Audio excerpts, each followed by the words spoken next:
Hi. Hi, everybody. Welcome to another episode of Wine for Bet Street.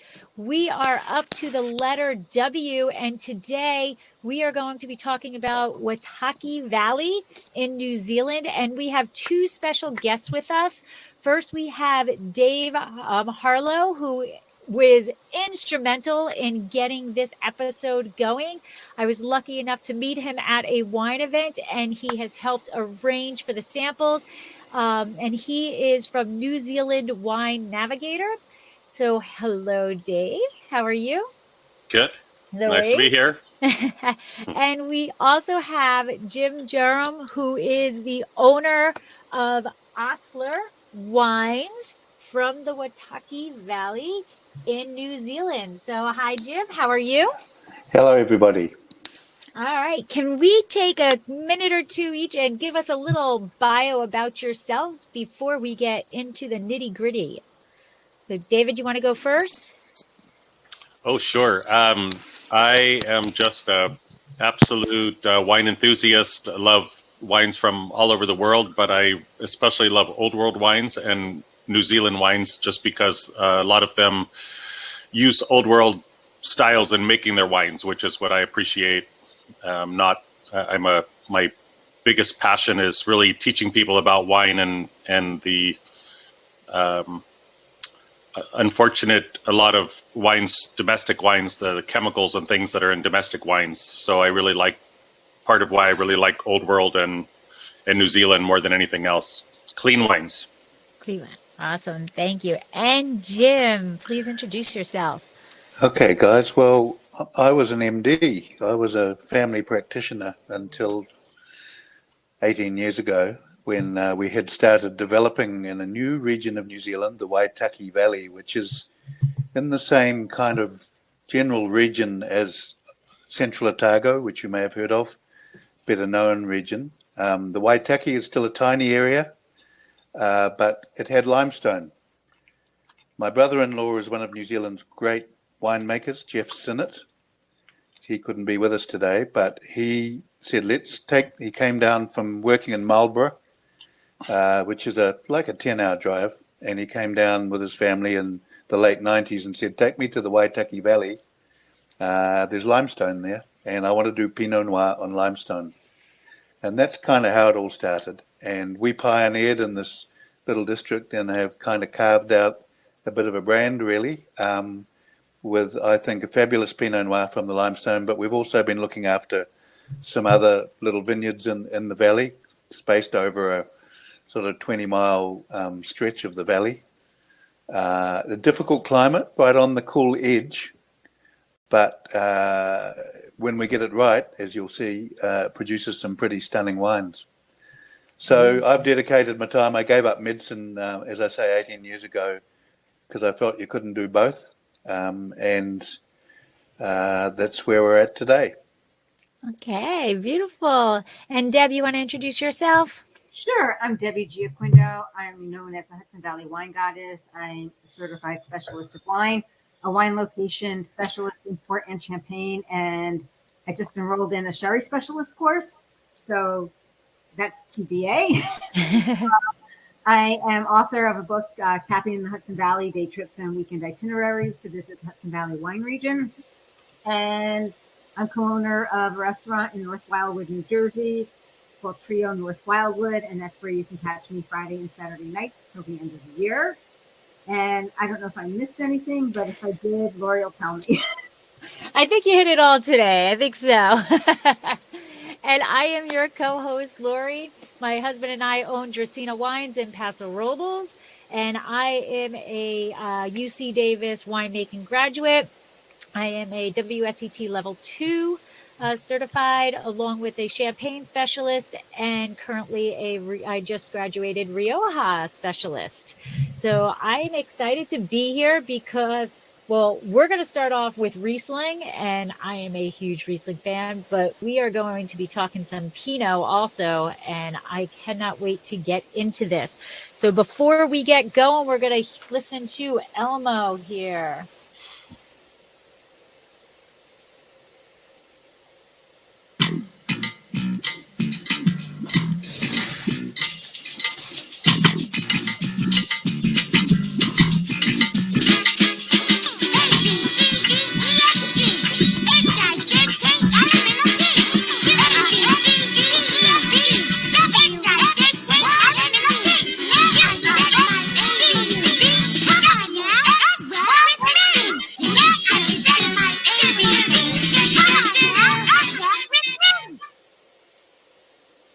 All right.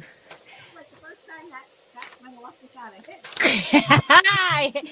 I hit every mute button there was for me tonight. Okay. All right. So welcome again, Dave and Jim. My first question has, before we even get into the Waitaki Valley, I was blown away, Jim, by the fact that the first thing on the website said about a sheep station in southern Alps. So, what is a sheep station? I'm assuming there's sheep involved, but what is it? What did you do with that? And Sheep stations are a term in Australasia, actually in Australia and New Zealand, that was given by the early white pioneers who sort of took over large tracts of land, and sheep were brought out from Europe, and they started producing wool initially, and then with refrigeration in the 1880s, I think, the first shipments of frozen meat started going from New Zealand back to Britain. But it was really about the wool, and particularly merino wool. And a station in New Zealand, usually but not always, is in the mountains. There are some big stations that are on the coast. But generally in the South Island, you think of a sheep station with merino sheep, ultra fine wool of 16, 18 microns, beautiful wool, and usually large flocks.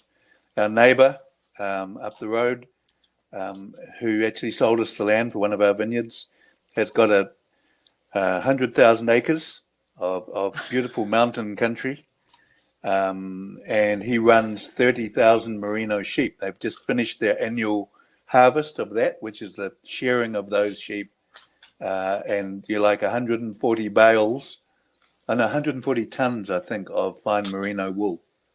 oh my goodness. That must be something to see. I mean, oh my gosh. Like quite a big operation, and it used to be all serviced with horses and then with four-wheel drives, and they still use both of those. But of course, he's an accomplished helicopter pilot, and they save a lot of time in locating all those sheep to bring them in for the muster them in for the shearing. All right. I get taken aback by just certain things. I saw that on the website. I was like, okay, that's going to be my first question. Before we get into wine, I'm going to talk about sheep. So thank you. But now, Soil. but before we get going, Deb, before we actually start into the Waitaki Valley, shall we do our virtual clink? So we are going to start with the Riesling. So this is the wine here. So it is Osler Lakeside Wines 2016 Riesling from the Waitaki Valley. So everybody's got their glass. We'll do our little virtual clink, and I will say slancha. Slante. So Lakeside Wines, what does that mean? That the vineyard? So we look after 4 little vineyards. We have been looking after 4 little vineyards. The original limestone site that the Pinot Noir comes from, but also 20 miles further up the valley, slightly different climate, not limestone, on alluvial, grey-wacky kind of rocky ground. We planted Riesling and another one of our Pinot Gris from Alsace that we'd got. Oh. And this is the Pinot Gris from 2016. And both the wines today are from 2016, a special vintage. And Jeff will make the wines according to the grapes we give him. Of course, good winemaker, and he has that ability to see what's in that bunch of grapes and how he wants it to turn out. The relatively low acidity in that year. Riesling, of course, is a high acidity wine, but the relatively low acidity in 2016 meant that we could make a dry version. This is almost dry. I think it's like 8.5 grams residual sugar for 9 grams of acid. So it's almost dry. Those figures might be around the other way, actually. I should have checked. It's you said 2016 was a special vintage. I think across the board, it's like every region we talk to says 2016 was a special vintage. You know, Brunello is a Okay. special vintage. You know, what was so special for your region Um, for 2016? our biggest challenge is springtime. We often get unfavourable winds that don't come the rest of the year in December when we're flowering, and that Oh, affects the fruit set a lot. We always get them ripe to a certain degree, but that year we had a really good conditions over flowering, so we got really good fruit set. But also, as the autumn progressed, we had really good, stable, dry weather for ripening, and so we got beautifully formed fruit that actually ripened evenly and beautifully. it is lovely. It has the petrol that, you know, if you're doing a blind tasting, you know, that goes up to your Yeah, nose and you know, first thing I did was note Petra. My yep. husband loved this. He loved the Petra. And So it was a hot vintage, you said, correct?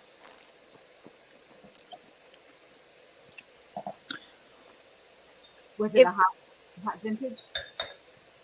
Was it a hot vintage? Yeah, yes. hot growing. Yeah, vintage. relatively hot vintage. Yes, excuse me. It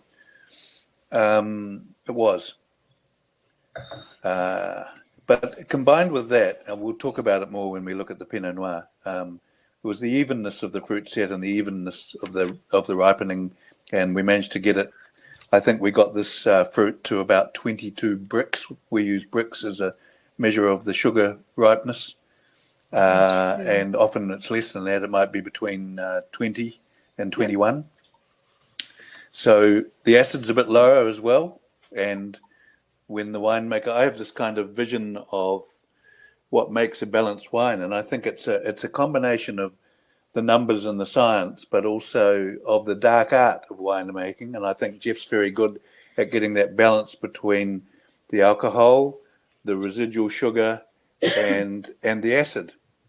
And I have that image with the fruit in the middle, and I have that kind of image of an equilateral triangle with nothing sticking out particularly, fairly focused wine, and that lovely balance of acid that leaves a kind of lingering dryness for a wine that's not quite dry. And I think that is a very difficult line with Riesling, is that you can have a higher residual sugar Riesling, but if the acid is there, you're not blown away by that sugar. And that's a talent to be able to walk that line between sugar and acidity and not go out of bounds in either direction. You know, it can be too acidic and it can be too sugary. It's that balance that really matters. And this definitely has it. I agree. I would say it is off dry. I wouldn't go to that. It's not a sweet one. The alcohol is 12.5. You know, so that does make it a little in the dangerous zone because it's going to go down really, really nicely, and you're going to be pouring yourself another glass and another glass. And but it's also a fuller bodied Riesling. And is this a typical Riesling for you? Or is it vary by that vintage? It does vary, but I think a reasonable body is what we tend to get, and I don't know, but this concept of wines fattening up in bottle, and I think this wine has done that. It's gone from being a very focused, it's still focused, but it's gone from being a very tight, fine, white floral sort of wine to developing these secondary, tertiary characteristics that make Riesling one of the great wines, and it makes for superb food matching. Absolutely. I'm very sensitive to residual sugar, and this balance is so nice that I don't get residual sugar, tasting it. The 2015, which you don't have, but it was much higher acidity that year, and we made a spat lacer style, 33 grams residual, and about 10.5% alcohol, I think it was. And yeah, and it's delightful. It's even slightly more petrol. It's a year older, I guess, but very equally balanced. And a minute after swallowing, you've got this incredible drying out of the palate. So it may start off. You don't get the cloying. You get an out of balance sweet wine. Beautiful. And now, Dave, this might be a question easier for you to answer. Mm-hmm. Our number one fan of Wine from That Street is Michael Kelly. And his very first question, I will say he sent both Debbie and myself an email. He lives in an area that is not very populated, but he's very willing to travel anywhere. And he traveled quite a distance to a couple of different stores looking for Osler wine to have tonight. And he was unsuccessful. So maybe if you can share, like in the chat or something, where he can possibly find it. If Michael, if you can put your zip code in, that might help Dave as he goes through. Or we can forward Michael's email to you. I actually already sent him my email and said he can contact me directly to get it. Awesome. And, I'll work with him. I had somebody down here actually message me on Instagram wanting to, Lovely. If the wines are sold around here. And I said, I have a hard time finding anything good around here. Part of our issue is like Osler, we New Zealand Wine Navigator, we import 15 really small family-owned wineries, and Jim is one of them. And because the volumes are so small, it's hard for us to get into some stores and things like that. And typically, we're more popular in little restaurants and things like that are looking for some special wines. And but the best way to get it is to either contact me directly or just go to our website is probably the easiest way. Perfect. Which I'll share in the chat also. Can we talk a little bit about the whole region, because this is first that I've heard about it, and it's a fairly new wine region before So it's pretty. Sorry. No, so people have an idea of where you are located and what makes it so special. Yeah. I mean, do we have that map? Yep. I will open the map. So as she's opening it, what we would like to know is, like, where is it located? When the map comes up, we can do that. And we always want people to be able to come visit you. So, what is the best way to get to the Waitaki Valley and the special things that make it that AVA? So, no, you don't have to have a helicopter, but it's on the 45th parallel. We're just north of the 45th parallel, so we're halfway to the Antarctic from the equator, and we're getting into cool country. Remember, we don't have a big continental landmass behind us like California or Australia, so we tend to get what Kiwis know famously as 4 seasons in one day a lot of the year. And that makes it for significant challenges. But the Waitaki tends to be on the eastern side of our main mountain range, the Southern Alps. So it tends to be very dry, quite dry, not like some of California, but quite dry. Like we would say average maybe 14, 16 inches of rain a year in inches. And winters, which are getting warmer, a lot warmer in the last 10 years, but that's worldwide. And the spring's getting a bit earlier. And it's just from being very much on the edge, suddenly people are looking at the Waitaki and saying, hey, those guys are producing some kind of special, stylistically distinct wines. And maybe as the climate's warming up a bit, that's where we want to be. I don't know if you know of Atarangi, which is New Zealand's Grand Cru, really, Pinot Noir in the North Island and Martinborough. And Clive Payton, who is the doyen and who started it all, has said he's not doing any more, but he said if he was starting again, he would now be doing it in the Waitaki. He's a big fan. And you had mentioned limestone soils. Is that a small portion of the Waitaki Yes. Valley, or Yes. okay, so you've got a special spot. Geologically, New Zealand's from very unstable stock. New Zealand is caused by earthquakes. I mean, you've got those in California, but we're right on the tectonic plate between the Australian plate and the Pacific plate, and that forces up the South Island, particularly of New Zealand. So there's bits of old seabed, and that's what really drew us there. It's only 30 million years old, where the Caroline's Pinot Noir comes from, but there's also a variety of geologies within quite a short range. So the University of Otago sends its students up there because you can get igneous, you can get metamorphic, you can get sedimentary, all in a very small area. So yes, the limestone's quite a small part of it, actually.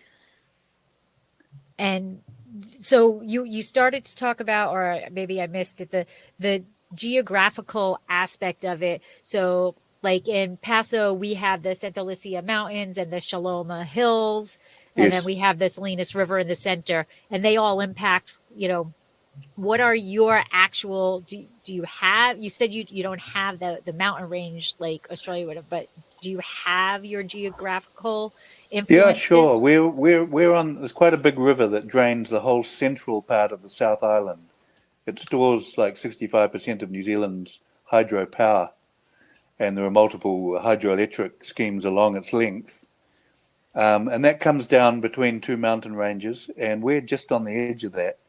And on the southern side of the river, looking north, so that we get all the aspects of, we need a bit of slope to capture the sun. They say 1% of slope is 1 degree of slope is 1% more accumulated heat for the season, and we've needed all of that. But we have mountains behind us, and we look to the north. Of course, the sun's in the north where we are. So, yeah, it's quite spectacular. It's quite special. Talk about the climate. What type of climate do you have? So the climate it's a temperate climate. As I say, 16 inches of rain. We get temperatures up to, well, we're in centigrade. We get temperatures up to kind of 100 degrees at times in January, our hottest month. And we get down to where we are not very cold, down to about -6 maybe centigrade. So that's what, I'm trying to do the math. yeah. Sort of maybe 20 degrees Fahrenheit or something like that in the winter. Are you guys seeing the slide presentation? I'm just seeing this black circle. Yes, so am I. Yeah, it's trying to load. Yes. And I can't get rid of the black circle. So I'm sorry, Jim. What did you say your high temperature is? So maybe we get a few days where it touches 100 degrees. Okay, Fahrenheit. Okay. But that's got a little bit more common, of course.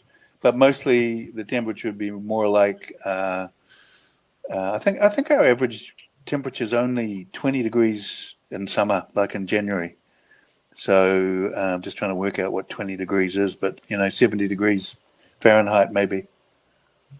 Yeah, so 20 centigrade. Lots of sun, and we also get a maritime influence. So as the hinterland inland from us up the valley further heats up, there's quite a big plain inland from us that heats up, and it sucks up a sea breeze, an adiabatic wind in the summer, every day, sort of early afternoon, and that tends to bring a bit of cloud sometimes and a bit of dampness, but generally it's pretty dry. And then do you have to worry about mold or mildew, or I'm sorry, disease pressure is not high on our vineyards. Okay. We have to a wee bit, but nothing like they would in other, like in Marlborough, they have to a bit of it. In the North Island, there's a lot more humidity, a lot more rainfall, and they certainly have to counteract it more vigorously than we do. Okay. And I'm sorry, Deb, you're not able to stop that No, from... I'm trying to get the whole thing. Okay. Can you tell us, Jim, like the history of winemaking in the Waitaki Valley? Like, when did the vines first start coming in, and when did it start to develop a little more? Yeah, well, it's very recent. As I was telling you, in the late 90s, I met my new brother-in-law, who turned out to be this hot winemaker, like he really is, and a walking encyclopedia. And as an MD, I'd been farming on a sheep station, which you mentioned earlier, Yep. when I was a young medical student, and flying the planes and driving the cattle down the lake in the barge, and acting as what's called a rouseabout, doing general tasks. And I was always hankered to be a bit of a farmer. I did a good medical career, but when I met Jeff, he said, "Take me to the Waitaki Valley. I'd like to have a look at it." There was no industry there. So that's the end of the 90s. We bought our bit of land in 2001 and planted it first in 2002. So we were, along with a couple of other people who arrived at the same time, we were pioneers there. It's still absolutely tiny, but we're starting to make a bit of a mark, really. Only a few producers, some of the Marlborough producers, some of the Central Otago producers have vineyards there now. But we've been there doing it, and we don't make the grapes actually in the valley. I truck them out to contract winery where Jeff oversees their making. Oh, okay. Okay. And how far are you trucking that? 2 hours. Oh, okay. Yeah. So 2 I'm hours guessing over, you're harvesting very early in the morning. No, it's cool enough when we harvest that we take the previous day's harvest, and I drive them over at dawn the next morning. Oh, okay. And there may have been a frost, or there may have been certainly cool temperatures overnight, so that the fruit's kept in great condition. And sort of 12 hours, when it was last picked before we get it into the vats. Awesome. And then what is your, I don't know if you guys follow the same thing. Do you have the Winkler scale for the degree days that you have? That might be an American thing. With the growing degree days? Yes. I don't know about the name Winkler, but it's quite low. Like, we're between 800 and 900 growing degree days. Oh, okay. Yeah, it's quite cool. We have to work it, and we get low crops to get them really physiologically ripe, which we successfully do. But also, interestingly, by not ripening as fast as Central Otago, which has a much more continental climate than we do, I think that maritime mediating of temperatures that we get gives us an opportunity to get real skin ripeness as well as sugar ripeness. And I think that's one of our little secrets. But we also get great acidity in the wines from the diurnal variation in temperature at that time of year. So we get great acidity, and I think that's what gives these wines great longevity. They'll last a long time, and some rather special style characters that is not seen elsewhere in New Zealand. Deb, do you have a question? I'm hogging him. No, and I'm sitting here trying to get this to stop spinning, and it won't. I'm at a loss. What happened if I did screen share? I was going to see if I could share my screen that has the map on it already. Okay. I'll try. Because I had to convert it from a JPEG to a PDF, and then I put it up, and then it just. Oh, there we go! Yay! I did it. Oh, you did it, David. Well done. Okay. Oh, that was me. All right, off. So I like that because it shows. Is it still showing? Now it's gone. We're back to the way it was. Okay, let me. I'll stay out of it. I was just trying to find something myself. Let me do reshare again here. Window. To show the region. There it is. Here we go. There we go. Okay. Now, can you see my pointer? No. No, but I can. If you tell me what to point at, I can point at it. Well, you can see Waitaki there, right down That's Central Waitaki. Otago. Central Right. Otago, right in as far south and as in the centre there, has got the more surrounded by mountains, quite famous for its Pinot Noir, I think, worldwide. Big fruity wines because they get this rapid ripening, quite high alcohol. They're learning to manage that. But here in the Waitaki, we're 2 hours over the hill and more coastal, as you can see. And that gives us a very different climate and a very different style of wine to Central Otago. In addition, we have this little bit of limestone that is not found in many other places in New Zealand. There's a little bit in Canterbury Wairarapa. There's a tiny little bit of Canterbury Waipara, and there's a little bit of limestone in Wairarapa in the North Island there, you can see. Those are the main sort of regions of New Zealand. And we're really a little pimple on the Otago scene, if you like. And I'd like to think we're punching above our weight. And you're Sorry? fairly new. You're fairly new. You planted in what, 2002 or something like that? Yes, we did. So I mean, these wines are like stellar. Or I haven't tried the Pinot yet, but what else? I mean, we have the Riesling and we have the Pinot Noir. What else grows very well in this region? Well, it's not that popular in the US, I believe, but we do a couple of stellar Pinot Gris of different styles. Oh, Pinot Gris is starting to come. Yes. People are finding their way to Pinot Gris.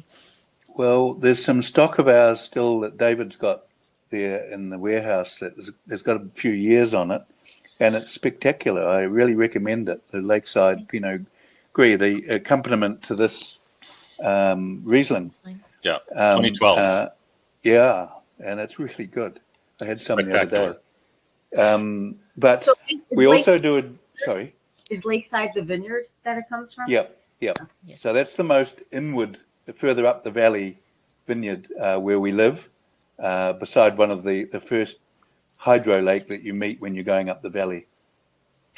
And just as a point of interest, it's a very low population, this area. It's not even well known in New Zealand. Quite a lot of holiday makers now come to these hydro lakes in summer. But it is also, there's a very famous New Zealand rugby player that comes from our town called Kurau, where our cellar door is. And the very famous rugby player is known as the GOAT, the greatest of all time of rugby players, Richie McCaw. So in New Zealand, that's why Kurau is now on the map. But the other reason that is actually more interesting even, that the very first hydroelectric dam in the region was a job creation scheme by the government in the Depression. And they built the whole dam across this big river. It's quite a big river. They built it completely from labour, wheelbarrows, pulleys, no machinery, to create as many jobs as possible. And there were very cold winters at that time, and these men were living in shacks and tented huts and pretty bad conditions. And the local doctor, Macmillan, and the headmaster, Davidson, and the Presbyterian minister, Nordmeyer, started having meetings about these terrible social conditions. There was quite a high attrition rate. They were getting injured, dying, getting sick. 2,000 men working on the dam. They had secret meetings with the only, I was going to say pink, but it's the other way around for Republicans and Democrats, the only sort of socially minded farmer in the district, because these farmers tend to be very Republican in their thinking. And they had secret meetings to discuss all these things.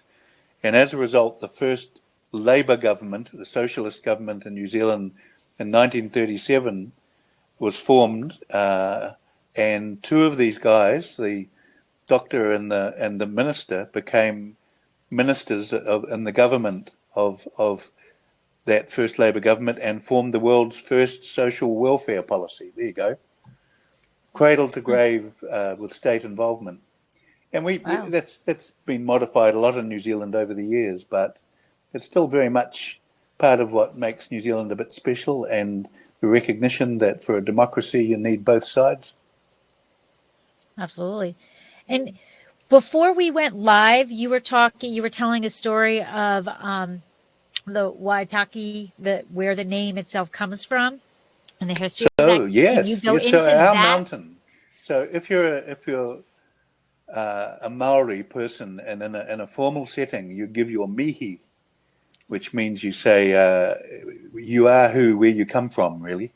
So you talk about your mountain and your river, and in our case, our mountain is New Zealand's highest mountain in the Southern Alps, about 150 kilometres away, 100 miles away up the valley. And it's a mountain that's 12,500 feet high. And it's called Aoraki, Mount Cook, depending on the name you want. Aoraki means cloud piercer in Maori. And the glaciers and rivers that come off that mountain form the start of the Waitaki River. And Waitaki Wai means water or tears. And so the interpretation of Waitaki can be, there are a number actually, the tears of Aoraki, the mountain. So that's the water that we take for a little bit of irrigation is the tears of Aoraki. So we're very much the Waitaki. I love that. I love that. Do you want me to put it? I have this map to show if this helps. Yes, indeed. So you can see that blue lake up there, and just off the scale by, there's a green icon. Just up there is Mount Cook, right in the middle of that mountain range that stretches up the island. Okay. And the Tasman River comes down into Lake Pukaki, the Turquoise Lake. There are actually two others you can see in different colour that don't have that glacial coloration.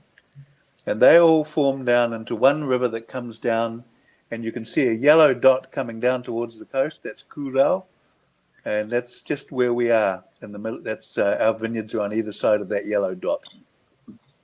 Wow. And as you can see, it's quite mountainous there. Yes, it is. It certainly is. Wow. Yeah, this gives a lot better view of what you're looking at when you're talking about a wine region in this area.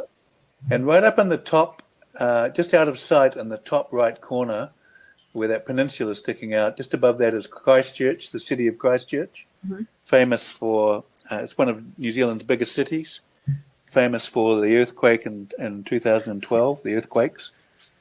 And right down towards the bottom left, you can see a zigzag-shaped lake where I am today, actually. You can see a yellow dot on that, and that's Queenstown. And it's a well-known tourist town. The yellow dot is Fergburger. What? The yellow dot is Fergburger. Fergburger, is it? Okay, well, Fergburger is a very well-known burger joint in Queenstown. And people come from miles around to go to Fergburger, yeah. But that's in the middle of the town.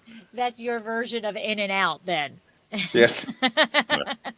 So between those two dots is Central Otago, and then over the mountains into the Waitaki. That gives you can see we're not really, it's Waitaki North Otago. It's officially as our geographic descriptor, but actually we're more to the east of Central Otago rather than north of it. Okay. And so let's talk a little bit more about your winery itself. So Osler, the label has a shell on it. Yeah. So can you tell us the meaning behind the name and behind the label? I'd love to. You start off on a blank canvas and you try and decide where you're going to pioneer and do something as silly as starting to be the first people to grow grapes there. And you then have to create a brand, and you come from being a fairly single-minded MD. You're breaking new ground all the way. And my mother's, who died a very long time ago, name was Audrey Osler. One of our wines is called Audrey's Pinot Gris, and it's our primo white. She died in 1960, and it turns out it turns out that only her grandfather, 3 generations back, his name was Osler. My mother's name was Audrey Osler. And he came from Yorkshire on that northeast coast. And all the Oslers around the world, in fact, when we started this project and got our first wines out, there was a Jim Osler who turned out to be the chairman of wine judges in Canada who contacted me.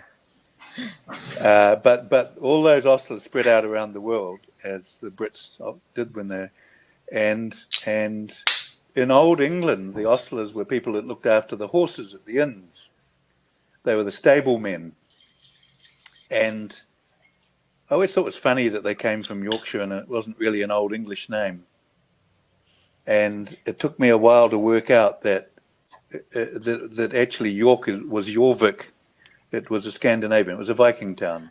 Oh. And in the 10th century, the Vikings all arrived there. And they found a lot of archaeological stuff. And a lot of those Vikings were great horsemen, of course. And I've no doubt that if you put an umlaut over the O of Oslo, it would be Östler, the people from the east. So I kind of fancy myself these days, and it's given me a whole new confidence in life. But there'll be no pillaging going on.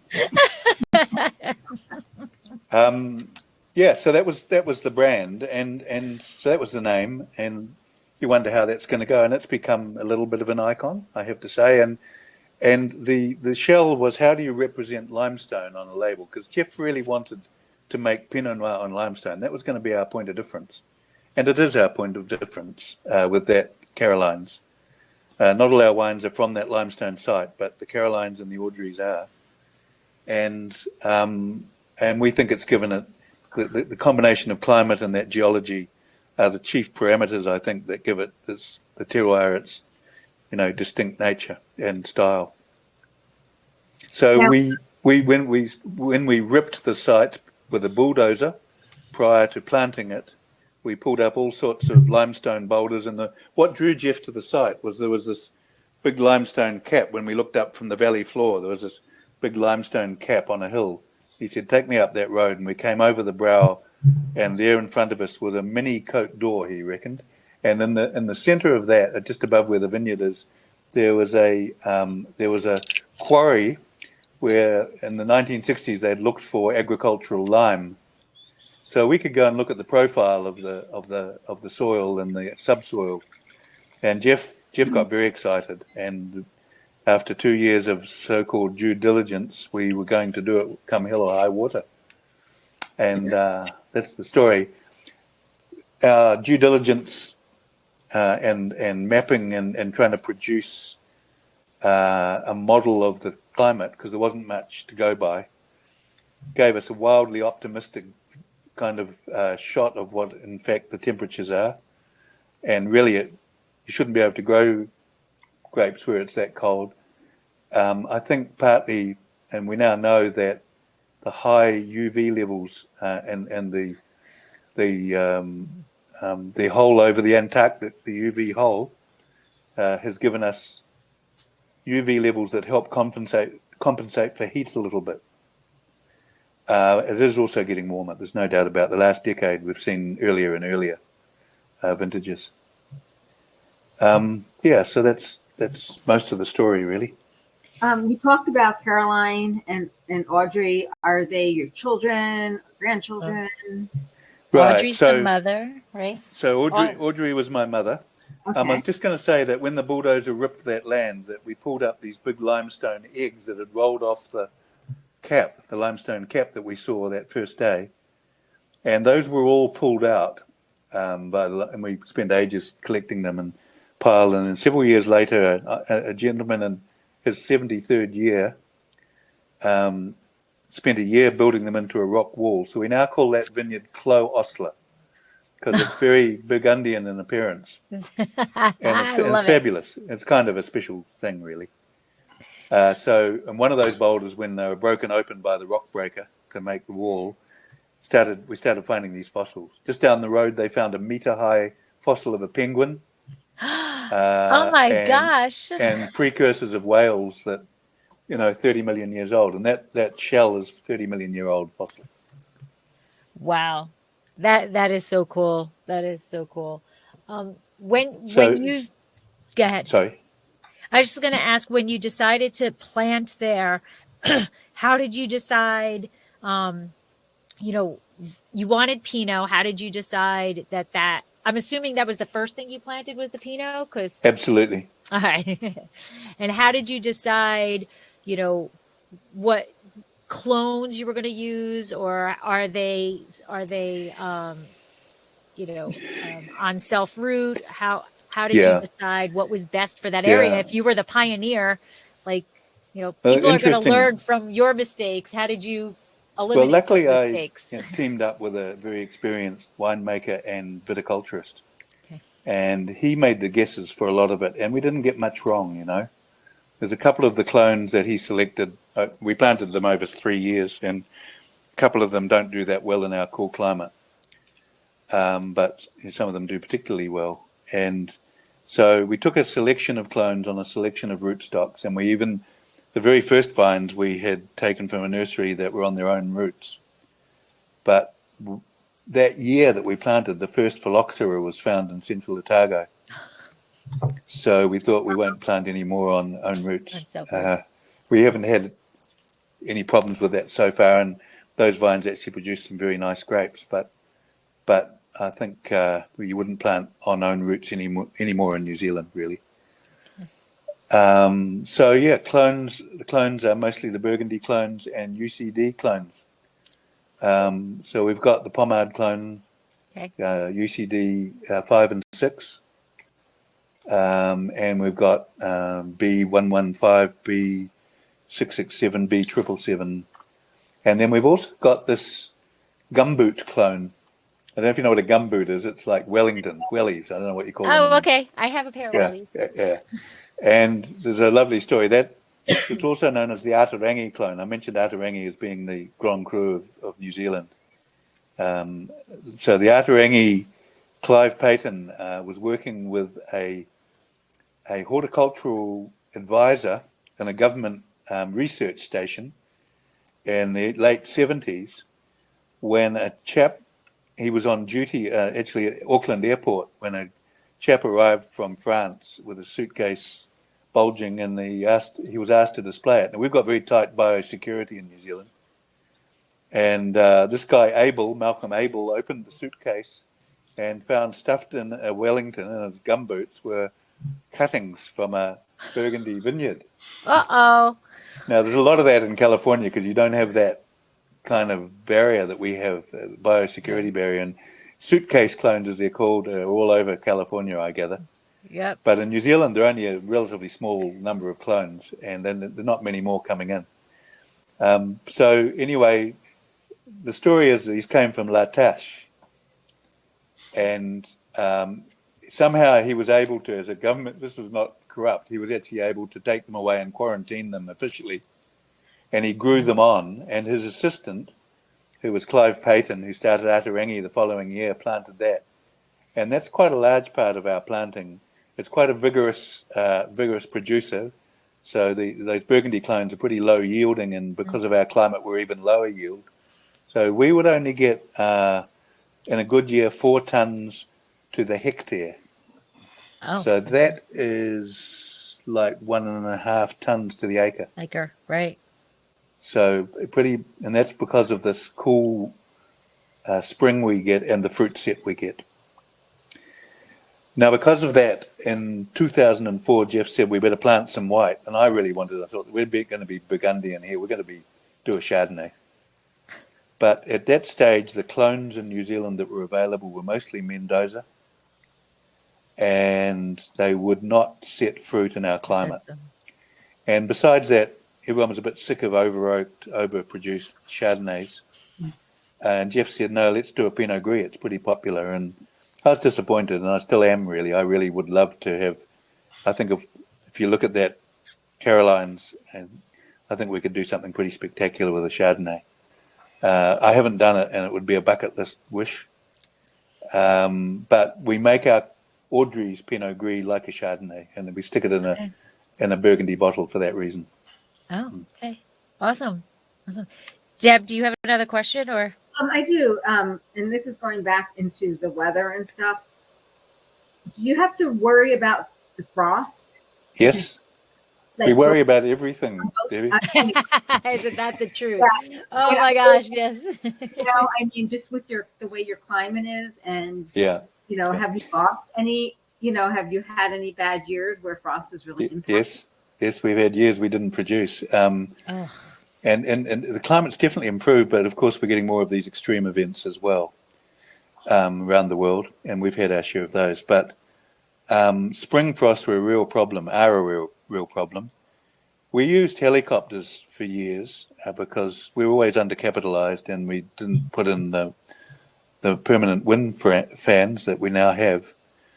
And I had the worst nights of my life monitoring the temperatures remotely, sitting on my laptop with a weather station giving me real-time readouts after the alarm went off, sort of 3 or 2 o'clock in the morning.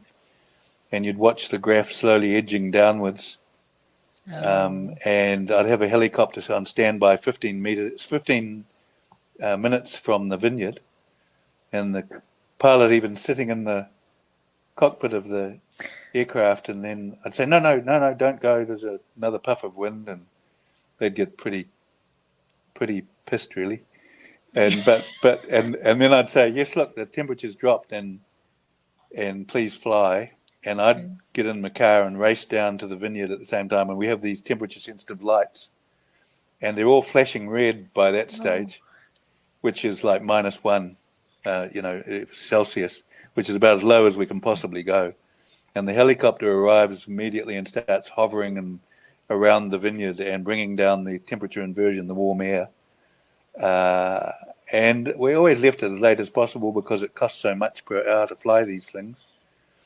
Having put in permanent structures in 2014, we bit the bullet and financed them, and they come on automatically at about +2 degrees.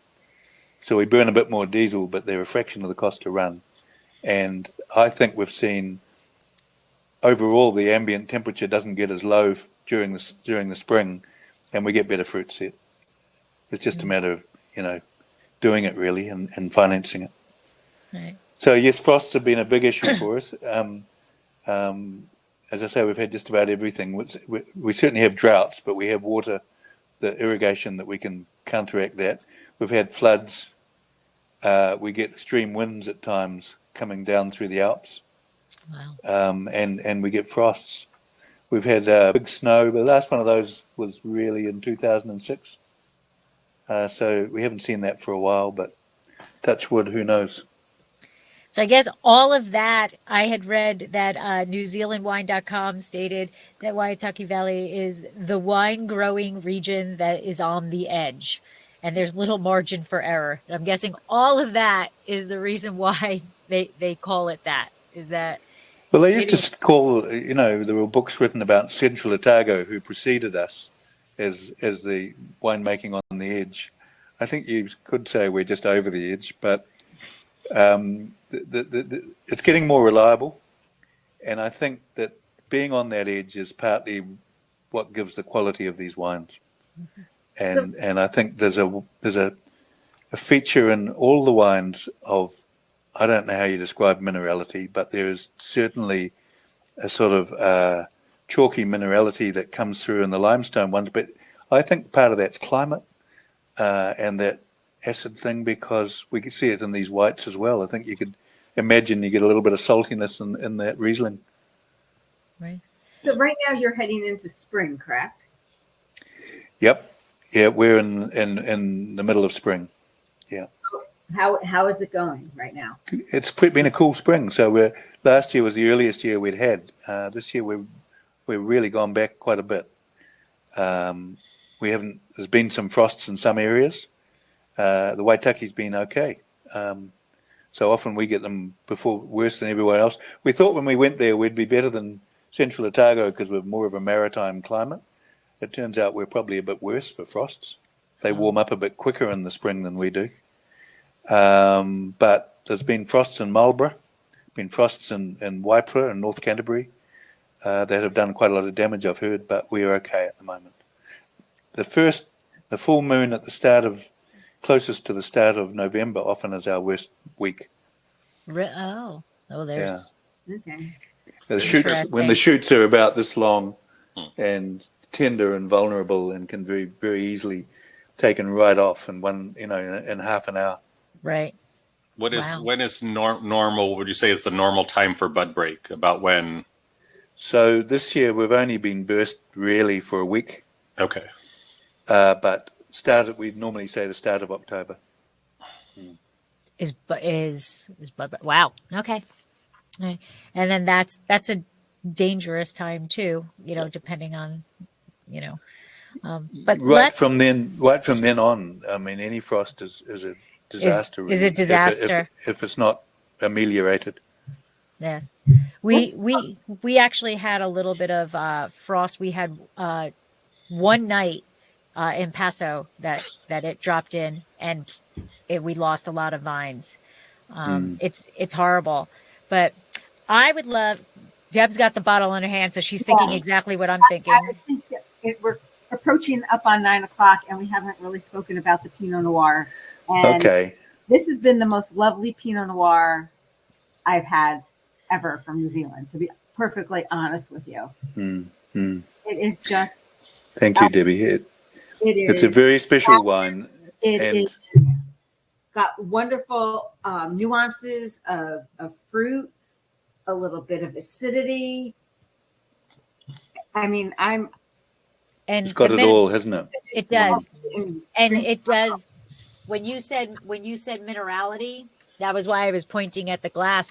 You can taste that limestone. You can taste that chalkiness in there. And I do enjoy Pinots, and for us, California Pinots are usually like cherry bombs, and that's another delicate line to cross. But this has the cherry in it, but it's not that cherry bomb, and it's an in-depth fruit going on. It's not just that cherry in your face. There's the red fruit, there is some dark fruit, there's that chalkiness. It's lovely. And there's a bit of tertiary development happening. This wine will last for years. There's a bit of tertiary developing there, and I can imagine a little bit of forest flora, a little bit of truffle, a little bit of chocolate. It's just elegant. Yeah. It's quite a big wine. So the story of 2016 in the Clos Osler was we got this perfect fruit set, and I suppose you know that the name Pinot they think derives from pinecone, so that the Pinot bunch, the Pinot Noir bunch, tends to be pinecone shaped. And that year we got a perfect fruit set. Often we don't get the two seeds forming, so they're not fertilized that well. That year we got perfect bunches forming of berries that never grew. So instead of being 12 millimeters, what's that, half an inch in diameter when they're at harvest, they would but only be sort of 9 millimeters. Now, as you'll know that, and they never filled out, and quite a lot of them didn't have two seeds in them. But we also had a superb autumn, as I said, so we got beautiful ripeness of these beautiful little bunches. It got a bit riper than I think I would have chosen, but Jeff's he makes the call on that, and have to say it. He thinks he's won best wine for another Pinot Noir, best wine and show in San Francisco. He's won best Pinot Noir in the world and the IWC in London, and he knows his stuff, and he thinks this 2016 Caroline's is the best Pinot Noir he's ever made. Oh my God, it's beautiful. It really is beautiful. It's over 14%. It's a bit bigger than my favorite, because some of ours are much finer than this, and there's a big seasonal variation. We celebrate vintage variation, but if you like big Pinots, which are almost Syrah-like, obviously in flavour very different, but in terms of density, then this is the one for you. It is beautiful. I'm in love with it. It is beautiful. Yeah. And just one last question, and then we will let you go. Or I have one last question. Debbie may have one last question also. Just what is your case production? So About. of that 2016, I think there were 1,200 dozen. Oh, okay. Okay. They're And pretty is that small. about where you stand? Yeah, we've had Okay. a bit more. We've certainly had a lot less, and as I said, we've had a year where we didn't get anything. Oh, right. Hopefully not again, but that equates to about 3.5 tons per hectare. Well, my ideal would be to be producing regularly 4 tons per hectare. Okay. And I think that's about as much as you'd want to load those vines in our climate. We have quite a big canopy for each plant. So if you measure the exposed leaf area to fruit weight ratio, was all calculated before we started. We need quite a lot of leaf. Okay. And in other places, like in Central Otago, where they ripen too quickly, they're reducing the size of their canopy. But we need it all. And so small yields to get very physiologically and sugar ripe is our mantra, really, and relatively late in the season usually. We don't harvest until mostly the end of April. Okay. So they're on there a long time. They're on there. They're Long hang happily. time. They are very happy on that vine. Yes. Mm. Now, Very nice. if people wanted to come visit you, if they're traveling to New Zealand, how do they get To you. So most people who come to New Zealand travel between Christchurch and Queenstown by road usually. And not far off that main road, you can get down to Kurau in the Waitaki Valley where we are. But we have a website and we have a cellar door, and the old post office that goes from that time of the Depression is our cellar door. Oh, wow. Old limestone building. So it's worth if someone's making the journey. Especially, I had a guy from California some years ago who had found some Carolines and just fell in love with it, and he had a dozen Screaming Eagle from some special vintage worth megabucks. He told me he sold them for 23,000, is it US or something? Cool. And with that, he flew out to New Zealand and came and saw us. Oh, that that was is so pretty awesome. special. Oh my goodness. That is so awesome. Yeah. So So Yeah. we're not hard to find if you just follow that. It's on our website. And I know you said your distribution is limited, but are you available on the East Coast as well? Dave. Dave? We're actually working on that. We actually do have some distribution in Florida now, and so that does cover the Southeast, but we're working on getting a little bit better back.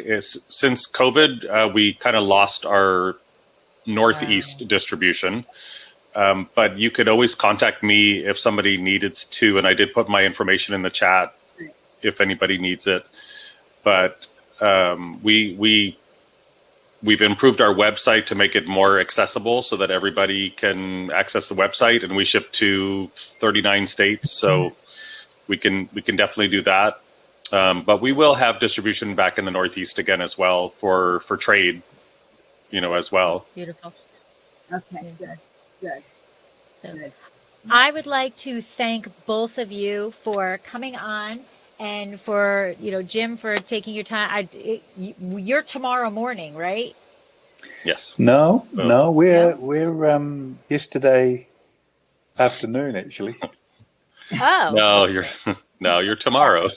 We're yesterday afternoon. Oh, we're yesterday. Okay. I'm East Coast. We got the East Coast, we got the West Coast, and we've got down under. Yeah. Because of the 2:00 in the dateline, afternoon if you go all the way back round, we're I think 20 hours ahead of you, but you're actually 4 hours ahead of us at the moment in terms of daylight time. Oh, it gets so confusing. But whatever day it is, whatever time it Wherever is, you are. thank you so much for coming on. you. Your wines are incredible. Stellar. They truly are. And I can't wait for, our listeners to hear the podcast, to hear about Osler Wines. And Dave, thank you so much for the time you spent with us today, and also arranging for the samples and getting Jim here. And, for those of you who, I went to Dave and I suggested another region. And Dave's like, no, no, no, this is the region Waitaki. you want. Yep. And And I'm so glad because the exposure for this wine region and it's new and stellar wines. I mean, yes, incredible. exceptional wines. So double thumbs up. Kudos, Dave, for switching me off the track I originally was going on. Thank you very much. And we appreciate it. And all of the listeners and viewers, any questions, please send them over to us and we will forward them to the correct place because you're going to want to get your hands on these wines because they are outrageous. These are stellar. I mean, Yes. And I have to say, this is probably the first Riesling I've ever had from New Zealand. I think me too. I'm not But familiar with this a Pinot memory of one. This So- Pinot Noir, they're both. I don't know which one to pour in the glass next, because it's 9:00. My team's playing football. So I don't know. I'm gonna go into it. There you go. Wonderful. But Thank you all very much. so much. It's been a pleasure. Thank you. Cheers. Thanks, Have a guys. great night. Bye now. Lunta. Bye. Cheers. Bye. Bye.